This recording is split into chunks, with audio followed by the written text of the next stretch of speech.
जिसको कुछ भी प्रॉब्लम होगा, समझ में नहीं आएगा तो पूछ सकता है, एक्स्ट्रा कोई साउंड नहीं करोगे, ठीक है? बोले नहीं माइक हेलो हेलो, हाँ चला जाता है। दर्द से जरा थोड़े पेटे पर निगाह है। तो आज हम उर्दू कवायद पढ़ेंगे, ठीक है? हिंदी व्याकरण में लगभग 2-3 क्लास दे चुके हैं पूरा व्याकरण का। आज हम आपको पढ़ाएंगे उर्दू कवायद में, शुरू से चलेगा, बिल्कुल शुरू से शुरू होगा। तो सबसे पहले ये जानिए कि कवायद है क्या। तो कवायद क्या है? कायदा की जमा है ना? कायदा की जमा है। कायदा के माने क्या होता है? तौर या तरीका। तो जब हम कवायद पढ़ रहे हैं तो इसका मतलब हमें तौर तरीका आना चाहिए कि उर्दू को सही सही पढ़ना, सही सही लिखना या सही बोलना जो हम सीखते हैं उसी को कवायद कहते हैं, ठीक है? तो इससे हम सीखेंगे कि उर्दू का लफ्ज का तलफ्फुज कैसे क्या बोलेंगे। तो कवायद क्या है? कायदा की जमा है। तो कवायद में हम सबसे पहले पढ़ेंगे इस्म, जैसे हम पढ़े ना हिंदी में संज्ञा, इंग्लिश में नाउन। तो इस्म किसे कहते हैं? तो देखिए पहला आपका है इस्म। इस्म का मतलब हो गया नाम, ये याद रखोगे आप, है ना? इस्म किसे कहते हैं? नाम को हम इस्म कहते हैं। किसी भी जगह, इंसान के नाम को हम, कोई चीज हो, कोई जगह हो या कोई इंसान हो, उसके नाम को हम क्या बोलेंगे? इस्म कहते हैं, ठीक है? यहाँ पर दिया हुआ है तो आप जो जो चीज बताएंगे ना उसको ध्यान से देखोगे क्योंकि ऑब्जेक्टिव में ये सब चीजें पूछा गया है। पहला है आपका मानी के एतबार से इस्म की कितनी किस्में हैं? तो 2 किस्में हैं। मानी के एतबार से इस्म की 2 किस्में हैं। कौन कौन? इसमें जात और इसमें सिफत है। ये सवाल पूछा गया कवायद में कि मानी के एतबार से इस्म की कितनी किस्में हैं? तो 2 किस्में, आपका ऑप्शन होगा, ठीक है? अब 2 कौन कौन है? तो पहला है आपका इसमें जात, दूसरा है इसमें सिफत। इसमें जात किसे कहते हैं? जिससे मतलब कि किसी खास चीज का पता न चले, ठीक है? जैसे हम किसी लड़का का नाम लेते, किसी जगह का नाम ले ले, किसी गांव का नाम ले ले, है ना, किसी मुल्क, तो ये खास का पता न चले, पूरी जात का। जैसे हमने कहा कलम, तो ये क्या है आपका? इसमें जात है, पूरी जात का पता चल रहा है। हमने कहा लड़का, लड़का से क्या पता चल रहा है? पूरी जात का पता चल रहा है। तो जिससे किसी खास चीज का पता ना चले उसे हम क्या बोलते हैं? इसमें जात कहते हैं। दूसरा आपका इसमें सिफत कहता है। इसमें सिफत का क्या मतलब होता है? कि जो किसी इस्म की खूबी बताए, अच्छाई बुराई, उसकी खूबी खामी, जो भी चीज बता दो, इसमें क्या बोलते हैं? इसमें सिफत कहते हैं। सिफत का मतलब खूबी। जैसे यहां पर एग्जांपल में देख लीजिए आप, काली टोपी, कैसी टोपी? तो ये काली आपकी क्या हो गई? सिफत हो गई। गोरा लड़का, कैसा लड़का? गोरा लड़का। कैसा लड़का? गोरा। तो ये गोरा जो हो गया ये सिफत हो गया। तो किसी भी चीज, जगह, इंसान की सिफत को बताए उसे हम क्या बोलते हैं? इसमें। तो आपका पहला क्लियर हो गया, मानी के एतबार से इसम की 2 किस्में हैं, इसमें जात, इसमें सिफत। जात जिसे पूरी जात का पता चले, सिफत जिसे खूबी का पता चले। क्लियर है? फिर दूसरा कह रहा है बनावट के एतबार से इसम की 3 किस्में हैं। कितने? बनावट के एतबार से इसम की 3 किस्में हैं। कौन कौन? जामिद, मजदर, मस्तक। कौन कौन? पहला हो गया आपका जामिद, दूसरा मजदर, तीसरा मस्तक हो गया। क्लियर है? अब हम जानेंगे, ये याद रखोगे फिर, बनावट के एतबार से इसम की कितनी किस्में? तो 3 किस्में। कौन कौन? जामिद, मजदर और मस्तक। तो हम जानेंगे जामिद क्या। देखिए जामिद वो कलमा है ना, वो इसम है जो न खुद किसी कलमे से निकला हो और न उससे कोई कलमा निकलता हो, ठीक है? जैसे आप देखो पटना, एक सुसा और होगा, पटना, है ना? तो ये क्या है? जामिद जो हो गया वो पटना हो गया। जैसे खान सर कपिल शर्मा शो में आए थे ना, तो जब खान सर कपिल शर्मा शो में आए थे तो मेरे को बम्पर ना है, तो वो पूछे कि सर आप कहाँ से? बोले पटना से। तो कहा हमको पटना बड़े पसंद है। हाँ, वो कहते कि हमको पटना पसंद है। बोले चलो अच्छी बात है। जामिद जिसका कोई नाम ही ना हो, ठीक है? जैसे इसका अब देखो पटना लफ्ज न तो कहीं लिखा हुआ था, न उससे निकला है, न इससे कोई लफ्ज निकलेगा, है ना? जैसे हम दे देते हैं दरिया, तो दरिया न कोई लफ्ज से निकल के आया है, न इससे कोई लफ्ज निकलता, तो हम क्या बोलेंगे? जामिद कहेंगे। क्लियर है? मजदर है। मजदर को ध्यान से समझेंगे। मजदर जो खुद किसी कलमे से ना निकला हो लेकिन उससे कोई कलमा निकलता हो, मतलब जो खुद किसी लफ्ज से ना निकला हो लेकिन इससे कोई लफ्ज निकलता हो। जैसे पढ़ना, लिखना, खेलना। तो इसकी एक पहचान रखोगे कि काम करना, मजदर की पहचान पढ़ना काम है, लिखना काम है, खेलना काम है, तो इसको हम मजदर कहते हैं। जो खुद किसी कलमे से ना निकला लेकिन उससे कोई कलमा निकलता, उसे हम क्या बोलते हैं? मजदर कहते हैं। क्लियर? तीसरा बचा हुआ आपका मश्तक। क्या बचा है? मश्तक। इसका क्या है कि जो मसदर से बना हो। किससे बना हो? मसदर से बने लफ्ज को हम मस्तक कहते हैं। जैसे यहां है पढ़ना, तो पढ़ना से क्या हो जाएगा? पढ़ने वाला। लिखना है, लिखने वाला। खाना है, खाने वाला। खेलना, खेलने वाला। अच्छा, इसका एक और हो जाएगा, खेलना का कहीं पर खिलाड़ी भी दिया हुआ है, तो खिलाड़ी किसको कहते हैं? खेलने वाले को ही ना, तो मतलब वही रहेगा, है ना। खेलना में खिलाड़ी या खेलने वाला दोनों मश्तक है। एग्जाम्पल में सेम चीज नहीं देगा। तो आपका बनावट के एतबार से इसम की 3 किस्में, जामिद, मजदर, मस्तक, कंप्लीट। अगला है आपका जामिद की 2 किस्में हैं। ये जामिद जो है, जामिद की कितनी किस्में हैं? 2 किस्में हैं। कौन कौन? इसमें नकरा, इसमें मारफा। इसमें मारफा को हम इसमें खास कहते हैं, यानी कॉमन नाउन और प्रॉपर नाउन, जातिवाचक और व्यक्तिवाचक। क्लियर है?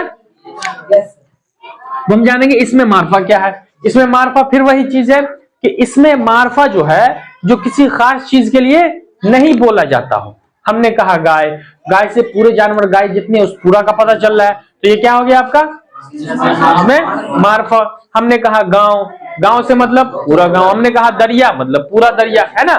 तो इसमें मारफा, सॉरी, इसमें नकरा की बात कर रहे हैं। सॉरी, जो हम बता रहे थे, इसमें नकरा पहला है ना। इसमें नकरा पहला है, यहाँ पर लिखना भूल गया। इसमें नकरा है जिससे पूरी जात का पता चले, मतलब जिससे किसी खास चीज का पता ना चले, उसे हम किसको बोलते हैं? इसमें नकरा। क्लियर है? दूसरा आपका इसमें मारफा। इसमें मारफा को हम इसमें खास के नाम से जानते हैं, लेकिन एग्जाम्पल में खास दिया रहेगा तो पहचान नहीं जाओगे, तो नहीं दिया रहेगा। इसमें मारफा दिया रहेगा। इसमें मारफा की दूसरी नाम इसमें खास है। अब हम पहचानेंगे तो किसी खास चीज, जगह या इंसान के नाम को हम इसमें मारफा या इसमें खास कहेंगे। जैसे हमने कहा तारिक, तो खास आदमी का नाम हो गया, पूरे एक लड़का का नाम हो गया ना। हमने कहा फैसल, फैसल किसी खास लड़का का नाम हो गया, है ना। हमने कहा पटना शहर, तो हमने कोई खास का नाम ले लिया, तो जिससे किसी खास जगह, इंसान या चीज का पता चल जाए, उसे हम क्या बोलेंगे? इसमें मारफा। यानी इसमें मारफा का दूसरा नाम क्या है? खास है। क्लियर है? अब फिर देखो, मतलब एक से एक निकलता चला जाता है। अब इसमें मारफा की 7 किस्में है। कितनी? ये आपको याद रखना, ये पॉइंट जो जितना ऑब्जेक्टिव में ये भी पूछ देता है ना। तो इसमें मारफा की कितनी किस्में हैं? कभी कभी गेस में भी गलत रहता है, वो मिस प्रिंट होता है, ऑप्शन जो आपका होता है ना, वो एक ही जगह भी हो जाता है।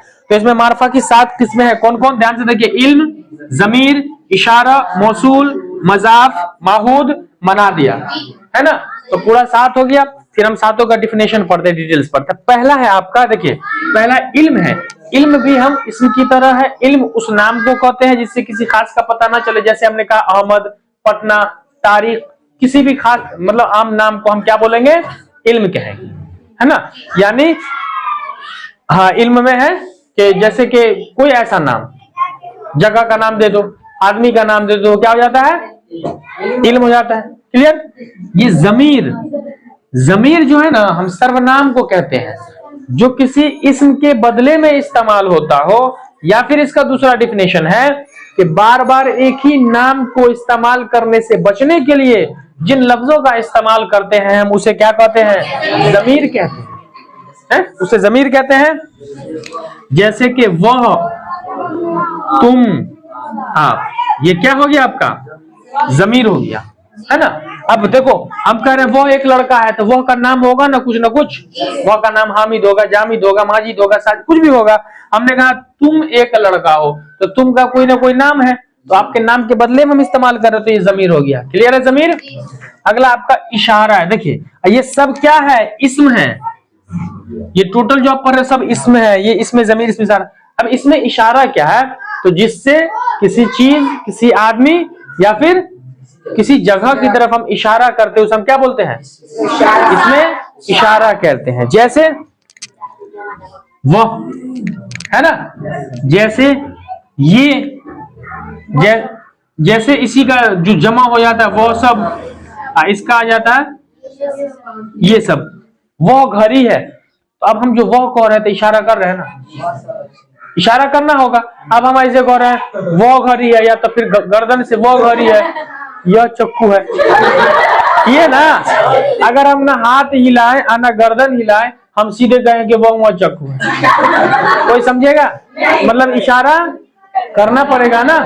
तो जब हम किसी चीज को बताने दिखाने के लिए जब जो इशारा करते हैं, उसमें हम कहेंगे वो, ये सब लड़के हैं, ये सब बच्चे हैं, तो यहाँ पर हम इशारा का इस्तेमाल कर रहे हैं, तो क्या हो जाएगा इसमें? तीसरा आपका क्या है? मौसूल। मौसूल का क्या है? मौसूल जो है जो किसी शख्स वस्फी जुमले के बगैर मुकम्मल ना हो, है ना।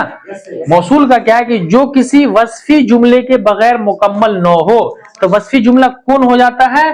तो वस्फी जुमला आपका होगा जो या फिर जिस, ये वस्फी जुमला हो गया। तो इसमें मौसूल जो किसी वस्फी जुमले के बगैर मुकम्मल न हो, जैसे हमने कहा जो शख्स, है ना, तो ये जो लग गया तो समझ जाएंगे कि हम मौसूल हो गया। हमने कहा जिस जगह, है ना, तो जिस जगह लग गया तो उसको हम क्या बोलेंगे?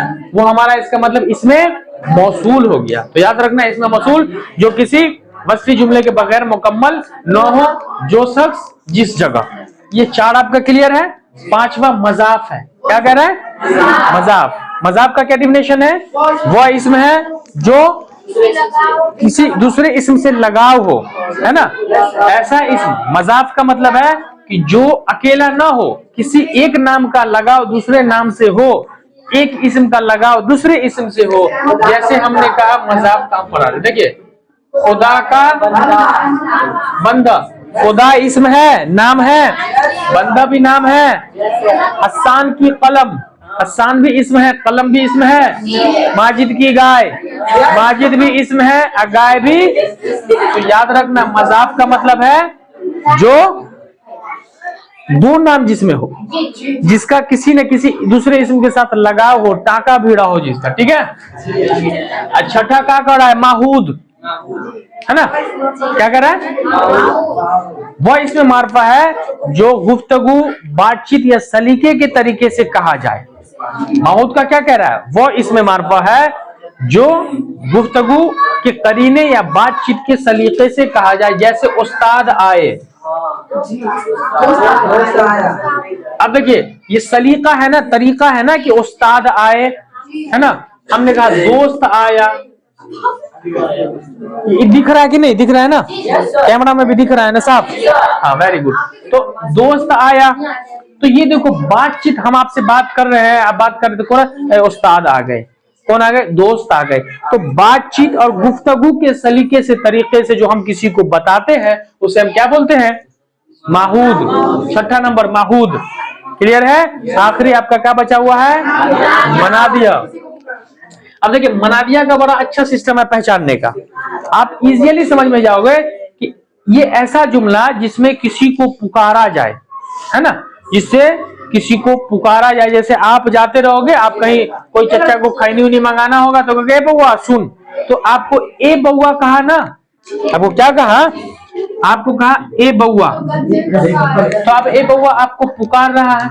या फिर आप कहीं गिर गए तो हो चच्चा उठा दो, तो आप चचा को पुकार रहे हो, है ना। ए जी ओ जी नहीं चलेगा, ए बउआ, है ना, अरे लड़का, ए लड़की, अरे भाई सुनो। तो जब किसी लफ्ज जुमले में किसी को पुकारा जाए तो उसको हम क्या कहेंगे? मनादिया कहेंगे। क्लियर? उसको हम क्या बोलेंगे? मनादिया। तो पूरा समझ में आ गया लगभग। इसम से शुरू हुआ और इसमें मार्फा पे खत्म हुआ। इसमें मार्फा की 7 किस्में थी, 7 किस्म आपको पूरा का पूरा पता चल गया। अब तो लगभग कोई एब्सेंट नहीं था ना। मान लो आपके पास कॉपी नहीं था, शुरू से पढ़ा दिए ना, अब प्रॉब्लम नहीं ना होना चाहिए। अब क्या करो, आप इसको जाकर के, आपके पास कॉपी में नोट है तो कॉपी को देखो।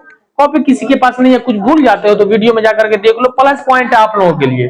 मैंने तो सिर्फ यूट्यूब वाले बच्चों के लिए कि एक बार मिलता है, फिर भी आपको 2 टाइम मिलता है देखने को, ठीक है। इसके बाद भी अगर आप प्रॉब्लम होगा तो नेक्स्ट क्लास चलेगा, उसमें पूछ लीजिएगा। बाकी बच्चा जो कमेंट में जिसको प्रॉब्लम होगा वो पूछ लेगा। और स्क्रीनशॉट जिसको लेना है तो लीजिए, फटाक से स्क्रीनशॉट ले लीजिए।